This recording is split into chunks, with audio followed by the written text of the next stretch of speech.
Welcome to Huberman Lab Essentials, where we revisit past episodes for the most potent and actionable science-based tools for mental health, physical health, and performance. I'm Andrew Huberman, and I'm a professor of neurobiology and ophthalmology at Stanford School of Medicine. And now for my discussion with Dr. Emily Balcetis.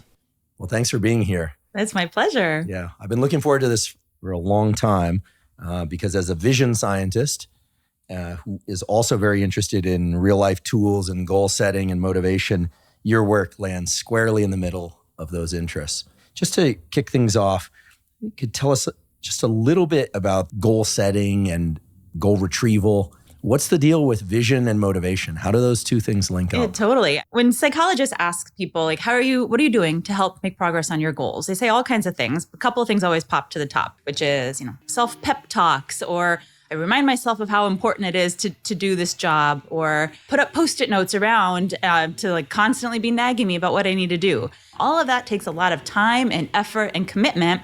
And so what a surprise that people burn out, right? It's exciting to work on a goal when you first set it. You might make some initial progress, but then eventually we get, not even to the halfway point, but before things get real, things are challenging and we fall by the wayside. So then I, with my team, I was trying to think of what are strategies that don't require as much effort, that we can automate, that we can take advantage of what's already happening within ourselves, within our body, within our mind, that might overcome one of those challenges. And that's when we started to land on the idea of vision. And we thought, there are strategies that we can use to look at the world in a different way and that we can automate that might help us to overcome some obstacles, to make progress on our goals, to maybe literally see opportunities that we hadn't been able to see before.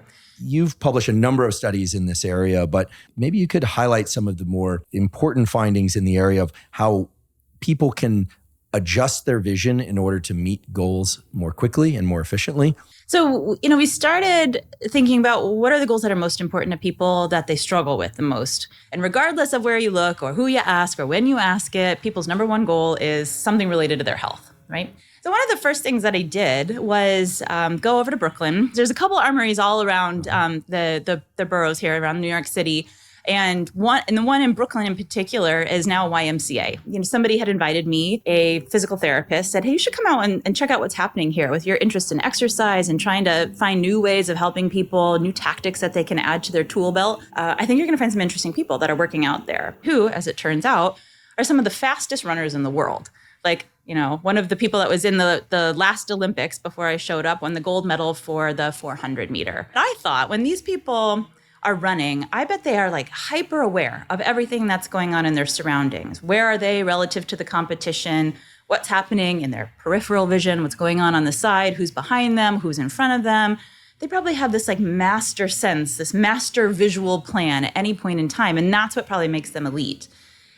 So when I started asking them, is that the case? Do you really pay attention to what's in your surroundings? What's behind you? What's on the side? They said no. All of them said no. And sometimes when I do that, it's a mistake. So that was surprising. It totally went against my intuition about what they do that likely contributes to their success. What they said instead was that they are hyper-focused. They assume this narrowed focus of attention, almost like a spotlight is shining on a target. Now, when they're running a short distance, that target might literally be the finish line, the line that they're trying to cross. If it's a longer distance, they set sub-goals, the shorts on the person up ahead that they're trying to beat, or they choose some sort of stable landmark, like a sign that they would pass by. It's like a spotlight is shining just on that, or they have blinders on the sides of their face. That's all they're paying attention to. And I thought, that's something we can play with, right? They are elite and they are accomplished. So then we started thinking okay, what about people who aren't competitive runners? Is this a tactic we can teach people? The answer is yes. You can tell people about what these Olympic athletes are doing. Imagine that there's a spotlight shining just on a target. Choose something up ahead, the stop sign 2 blocks up that you can just see. And imagine that you have blinders on so that you're not really paying attention to the people that are passing by, or the buildings, or the garbage cans, or the trucks that are on the road. Tune those out and focus in on that target until you hit it, and then choose another one, right? Sort of recalibrate, choose the next goal. Now, one of the first studies that we did was teach that strategy and juxtapose or compare it against a group that we said, just look around naturally. You might see that finish line up ahead and there's things on the periphery. Whatever your eyes want to do, whatever you think is going to work best, feel free to do that and tell us what you're looking at. Then we gave them a finish line. We created sort of, an exercise that's moderately challenging, but possible. We put ankle weights on that accounted for about 15% of their body weight, told them to lift their knees up, sort of high stepping to a finish line. So this would be challenging for them to do. But we said, it's an indicator of overall health and fitness. Some of these people had narrowed their focus of attention and some were just looking more expansively or naturally. And what we found is that those people that we trained, just everyday normal people doing this moderately challenging exercise, they were able to move 27% faster. They could do the exercise more quickly, and they said it hurt 17% less. Everybody was in the same sort of circumstance, but yet their experience was really different. So we were really excited about that, right? Because it meant that this strategy, we could use it on people who are not elite athletes. It could be easily adopted. A quick training session, right, can teach people to look at the world in a different way. Again, this narrowed attention was different than whatever they do naturally, the comparison group, but it had a big outcome. It had a big difference on the way that they were engaged in the exercise. Are they focusing on a specific point, or is it kind of the entire horizon of that goal? Because the finish line is indeed a line. In our interviews with people, our sort of focus group studies, it seems like it's more like a circular point. And that's in fact what we're teaching people, what we're training them to do. So rather than going broadly, looking across a line from left to right, we are encouraging them to imagine a circle of light that's shining on some target. Now, of course, the finish line is a line, but if they're staying in their lane, if they're on a track, right, you can imagine that there is a circle shining just on where in their lane they'll cross that finish line. Or if it's a stop sign, you could imagine a circle of light illuminating that. So that's what we're teaching people to use, and that's what seems to be effective to maintain that focus rather than sort of being pulled to engage with peripheral vision. And there's some amazing people, some runners in history like Joan Benoit Samuelson. She's one of the first female marathon competitors who has won multiple marathons. She's Canadian. I think she's won, feel free to correct me, 10 marathons in her life. And she talks about sort of not assuming this wide but narrow, wide but not deep or tall attentional focus. She talks about finding the shorts on somebody ahead of me and focusing on those shorts until she passes them and then resetting that goal. The most pressing question I have in my mind is, can all of us, use this strategy to make the starting line a goal point? Because for a lot of people, it's not about going from start to finish. It's about getting to start. And is there any physiology or physiological changes, I should say, to reflect the idea that maybe just visually focusing on the start line would actually get me more excited as opposed to make me less excited to engage in effort? Mm-hmm. There's certainly vision science that's tied up in that very first stage of goal setting, identifying what that goal is in the first place and taking those first steps. A lot of people's go-to strategies that involve vision are vision boards or dream boards or Post-it notes, right? They're creating some sort of visual representation of what it is that they want to accomplish. Almost like a scrapbook, collect visual icons that reflect where you want to be to motivate yourself. It's a really common tactic. That's effective for identifying what you want. But it may not actually be effective for helping you to meet the goal, to get the job done. So colleagues of mine at New York University have probed, well, why? Why is that? Why is just, thinking about what you want in your life and sort of putting yourself vicariously into those shoes, imagining what my life will be like if I can accomplish everything on this list. Why doesn't that work? Well, first of all, does it work? The answer is no. And why does it not work? Because what happens, these colleagues, Gabrielle Oettingen and her research team have found, is that going through and dreaming about or visualizing how great my life will be when I get X, Y, and Z done, that is like a goal satisfied.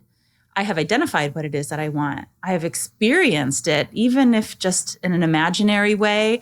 I've had that positive experience of thinking about how great my life is going to be when I get this thing done. And they start to sort of rest on their laurels. She's actually measured systolic blood pressure and heart rate. And they found that people who do that, who go through that experience of visualizing how great my life will be when I get X, Y, and Z done, their systolic blood pressure, the bottom number on your blood pressure reading, decreases. Now, I'm all about finding ways to relax, but motivation scientists know that systolic blood pressure is actually an indicator of our body's readiness to get up and act, to do something. Now, that can be the going out for a walk, going out for a run, hitting the gym. It can also be things like doing math problems, right? Even if it's something that's just mental, systolic blood pressure actually goes up in anticipation of your body or your mind needing to do something, taking the first steps on a goal. So then it helps us to understand of like, okay, if I've just created this dream board, this vision board, and put myself psychologically in that space of a goal satisfied, why is it bad that blood pressure goes down? Because it means your body is chilling out. It's like, all right, cool. I just accomplished something pretty major. I actually now don't have the physiological resources at the ready to take the first step right now to do something about that. So that was a pretty monumental finding for motivation scientists to understand that like creating these dream boards, these vision boards, or a to-do list might actually backfire because it in and of itself is the creation of a goal and the satisfaction of the goal. And then people understandably give themselves some time to just enjoy that positive experience. Everything you're saying, again, is consistent with what we know about the physiology of dopamine circuits for motivation. I have a good friend who, perhaps incidentally, perhaps not, is a cardiologist at a major university, said that one of the major errors that people make with book writing and completion is they will tell people they're going to write a book, and people will say, oh, you definitely should write a book. Everyone's going to love your book. And they never end up writing it. And his theory is that they get so much dopamine reward from that immediate feedback with all the protection of never having the book criticized that they never write the book. I'm sure there are exceptions to this, but I guess it raises the question, what's the better strategy? Yeah. So I'm not saying that people who enjoy dream board creation should stop what they're doing, but the process of goal setting shouldn't stop with articulating what the goal is. So at that same point that we're trying to figure out, what do we want to do? What is my vision for the future? In those planning sessions, we need to simultaneously think about a couple other things. One is, how are we going to get there? So take it out of the abstract, take it out of this idyllic visual iconography, and start thinking about the practical day-to-day. We need to break it down into more manageable goals, not just my 10-year plan for myself, but my 2-week plan. What can I accomplish in the next 2 weeks and the 2 weeks after? That's going to set me on the right trajectory. Plan big picture, think big picture abstractly, but then also break it down more concretely. That's probably not surprising, but it's an important aspect of the goal setting process. Then again, Gabrielle Oettingen in my department has identified a third, often overlooked or underappreciated stage that has to happen at that goal in the goal setting process. And that's thinking about the obstacles that stand in your way of success. And that it will actually help improve motivation in the long run. And sometimes people think that like is counterintuitive. You're saying like, if I want to increase my motivation, have more motivation, then I need to think about how hard it's going to be, all the ways that I'm going to fail, because it's like coming up with a plan B, a plan C, plan D in advance of actually experiencing that. If you were on a boat and the boat started to sink, that's not the time you want to start looking for life jackets. You already want to know where one is so you can go to it right away. And it's the same thing with goal setting, is that you want to know, what am I working towards? How am I going to get there? And if I experience this obstacle, here's what I'm going to do about it. You may never experience that obstacle, but if you do, you're probably going to be shy on time, thin on resources, maybe experiencing an anxiety that hijacks your brain so you're not functioning at that optimal level of judgment and decision making. You want to already have like the snap next step in place so you can just hop to it, right? We're not going to do our best thinking when we're in crisis mode. But we don't have to if we have already used our resources in advance to come up with that plan B or that plan C. Michael Phelps, like incredible athlete, right? This is something that he and his coach have routinely incorporated into their training. Back in 2008, he was hot for the first time on the international stage. It was the Beijing Olympics. Michael Phelps was on the brink of doing something that no one else in the history of the Olympic Games has ever done, which is win 8 gold medals in a single Olympiad. At the time of this story, he had already won 7, and he had just the 200 fly in front of him before he could do what no one else has ever done, win the 8th gold medal. And the fly is his thing, right? This should have been easy, like a no-brainer. He's going to win this. He's going to break Olympic history. As soon as he dove into the pool, his goggles started to leak. And by the time he had done 3 lengths of the pool, he just had to flip around and come back to the starting line / finish line, back to the edge. By the time that happened, his goggles were completely filled with water and he was swimming blind. I would have panicked. I would have sunk to the bottom of the pool. I wouldn't have even been in the pool, to be honest. Like, I'm not a swimmer, definitely not going to be in the Olympics, but for him, he didn't. It wasn't a moment of panic like it probably would have been for nearly every other person in that situation, because he had foreshadowed that kind of possible failure. He had imagined that obstacle hitting him in advance, and not even just imagined it, but practiced it. What will we do?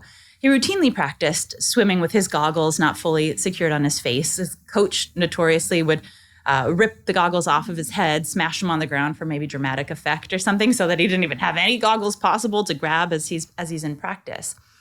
So because he had foreshadowed that possibility and the solution, if my goggles start to leak, then I will do, in his case, start counting my strokes, then I'll make it through. He knew exactly how many strokes it would take from him to get from one end of the pool to the other. He started counting his strokes. He won that race, the 200 fly. He won his 8th gold medal, and he'd go on to win 15 more in his career.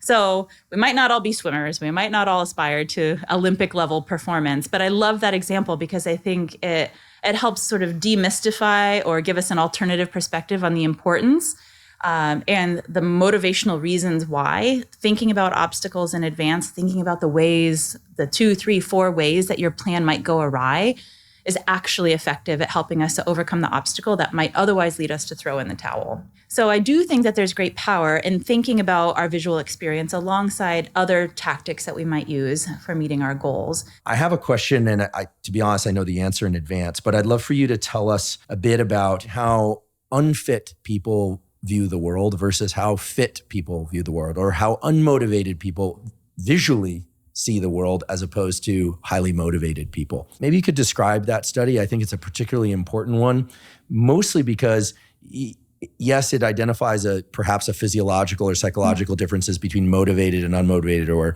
or fit and unfit people, but it also provides a path to remedy that. Yeah, so out of my lab, but also out of several other labs, there's been work looking at that relation between states of the body and visual experiences. They haven't necessarily tried to integrate the motivation science element to it, but they were looking to see, do visual experiences change as a function of different states of our body? So they've looked at people who experience chronic fatigue, the elderly, people who are overweight, those that are, wearing heavy backpacks, and so who are sort of put into that experience of being overweight. What happens to their perceptions of the environment? Well, what they find is that distances look further to those that are overweight, chronically tired, older rather than younger, weighted down with extra baggage. Distances look farther and hills look steeper. We've done some of those studies too, where we try to give people more energy or deprive them of energy and see, does that change their perception of space? They do this a lot in medical studies.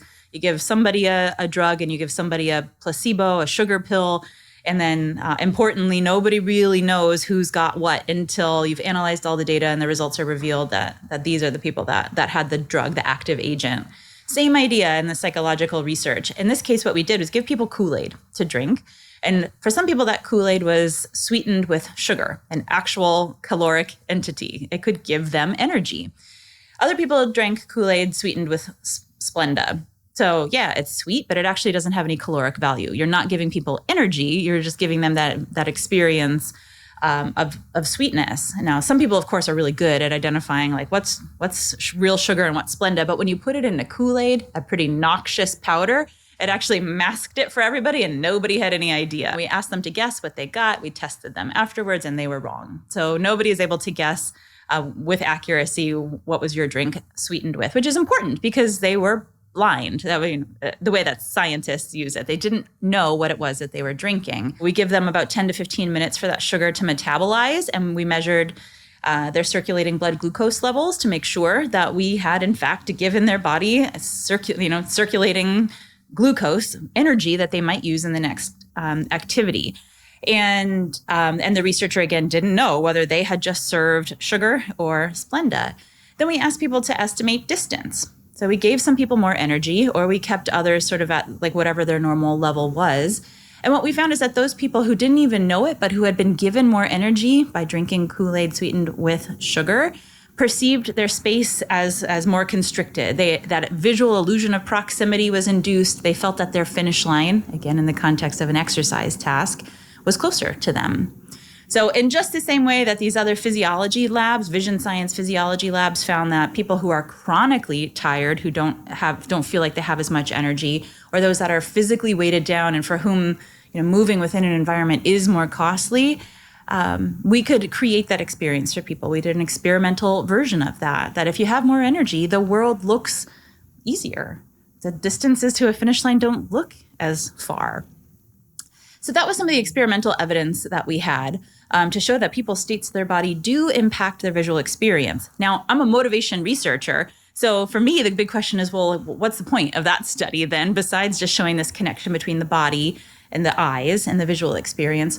We think that that's fundamental to one of the reasons that people experience difficulty when they're exercising, when it's really harder for your body because of its physical state to move within a space. You might say, like, well, why don't they just go exercise? Because the world looks harder to them, because that distance that they're supposed to walk because a doctor tells them to, or that a partner encourages them to, or a hill that they should hike up because someone told them that would be good for their health, it looks more challenging to them than it does to somebody who's in better physical health. Now, if it looks that way, if it looks harder, if it feels like it might be harder, then psychologically we know that it is. When you have set yourself up psychologically, mentally for that kind of failure experience, like, I don't know that I have the resources to get this job done. This looks really hard. You're already motivationally in a place for this task to be closer to impossible for you. So to put it all together then, what we know is that people whose bodies might make it more challenging for them to exercise are seeing the world in a more challenging way, and that is having these downstream motivational and psychological effects that makes it less likely for them to try to take on the task in the first place or to experience it as harder than other people would or do. Is the solution the same, however? Meaning, if these people are taught to adjust their visual goal line or to set a visual spotlight on an intermediate goal, can they overcome some of this challenge that they face simply by virtue of their skewed perception? Yes. So in all of the studies that we have done, looking at that connection between this narrowed focus of attention and improvements in exercise, we do not find that it only works for the people who are in shape or that it backfires for people who are out of shape. It works for everybody. This is a strategy that everybody can adopt because it's just simply about, like, what do you allocate attentional resources to? What do you sort of ignore? And what do you focus on? And that visually induces the same kind of illusion for everybody, regardless of whether you're overweight or you're at your target weight, or if you're struggling to get there or you've already accomplished where you want to be. That visual illusion can be induced for everybody, and it has the same kinds of consequences. Are there any studies looking at how adrenaline or epinephrine or any other stimulants impact motivation? If you actually are more physiologically aroused or jazzed or whatever, amped up, or you just think you are, in our studies, we have found that they work in the same way, that it can produce the same kinds of consequences. So, and I like that because it tells us, like, you can actually change the state of your body to induce these kinds of experiences, or you can you can just think that. You can trick yourself. You can placebo affect yourself out and produce the same kinds of effects. I had to give up coffee like 12 years ago, not for any. Sorry. I love the taste. And so decaf is my jam. But I can't drink the caffeine because it didn't actually do the thing that it does for so many other people, like make me feel more energized and more awake. I just got sweaty and jittery and anxious and I couldn't focus. And I happened to marry the same kind of person. He also can't drink caffeine, but loves the taste of coffee. The interesting thing is that we both have to have coffee in the morning to feel like we're ready to go for the day. So it's just part of our routine or whatever to have that taste and have that sensation to feel like I'm ready to take on the day, even though, decaf still has some caffeine in it, but we're not drinking that much of it to probably actually create a caffeinated experience in our body, but we're tricking ourselves psychologically into doing that thing that in years past used to work for us both.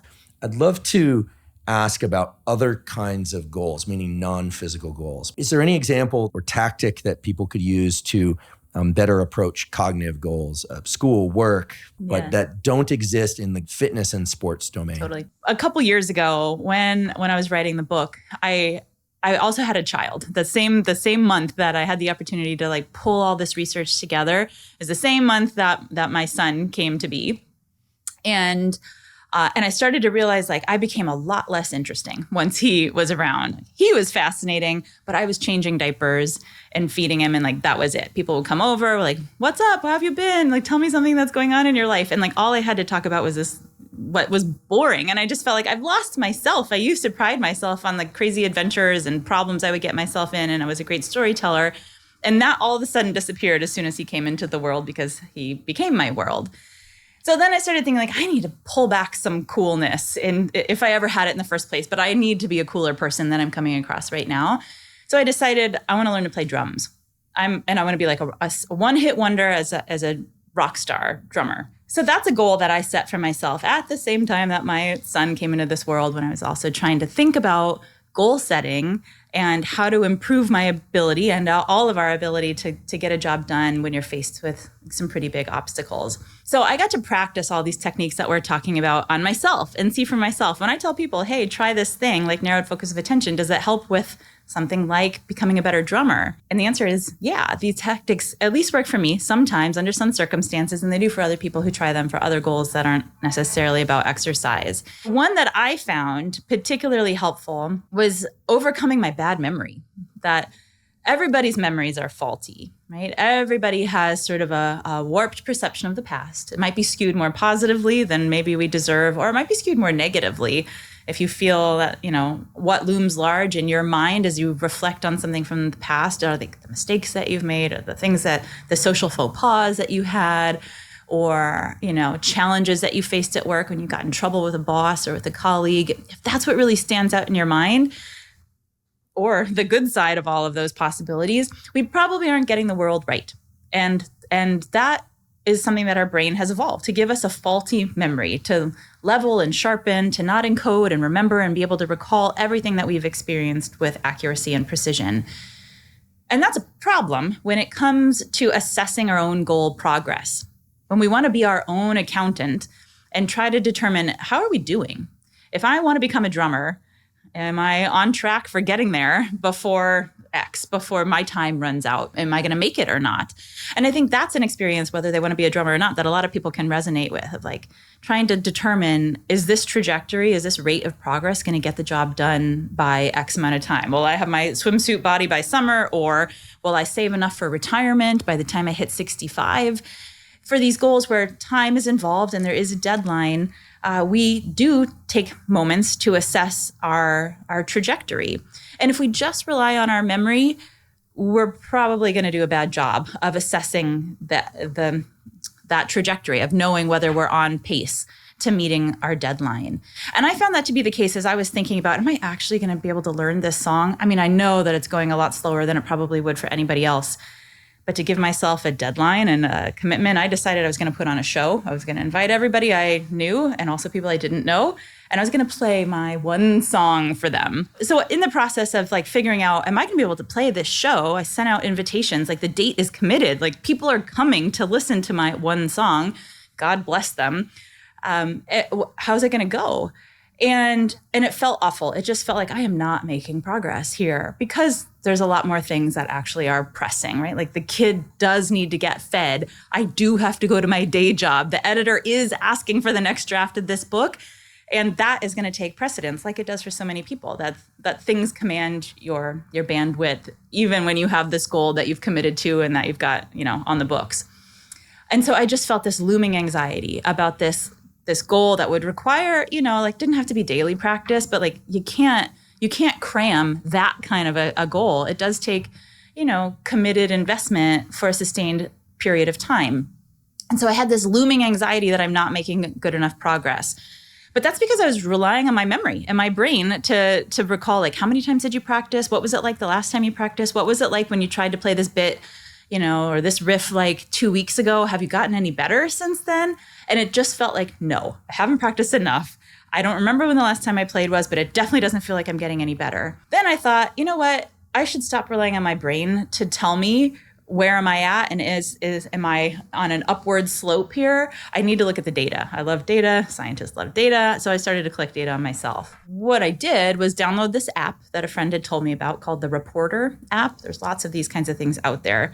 Basically, it just like sets up your phone to randomly ping you with whatever questions you want your phone to ask. It records your answers. You can download the data. You can make pretty graphs to see, what's my change and how I've answered these questions over time. So I did that for a month. I had my phone ask me, a couple times a day, did you practice? Since last time I asked you, my phone says, did you practice? If mostly it was no. And if yes, then it would funnel a couple other questions like, how did you do? How do you feel? Check a couple different emotion words now about your experience when you played. And I did that for a month. After a month, went into my office, downloaded the data, and first took stock before I looked at the numbers of like, how do I think I did over the last month? And I thought, same as every other month, I didn't really get anywhere. Yeah, I practiced, but I still feel awful. But what I found from the data was my memory was totally wrong. I actually had practiced far more times than I remembered. And when I looked at like my emotion words that I used, it was a clear upward trajectory. Yeah, I did cry. That part I hadn't misremembered or made up. But by the end of that month, like I had gotten a compliment from my husband, who actually is a drummer, and said like, hey, that wasn't that bad. All of which is to say I needed to collect that data on myself and to look at it objectively, accurately, and completely because my brain wasn't doing that for me. That visual experience of downloading that data and looking at like what was my actual experience gave me a better insight as I was trying to assess the trajectory of my progress. I became a more accurate accountant of my own progress, which is important for setting goals or resetting them when you need to calibrate in light of what's left to do and how much time do you have to do it in. Fantastic. Well, you've given us a ton of mechanistic and conceptual and practical information. So I'm speaking for a lot of people when I say thank you for taking the time out of your schedule amidst kids and running a lab and teaching at the university. And we hope to have you back again. Thank you so much. It was a great conversation. Thank you. Thanks.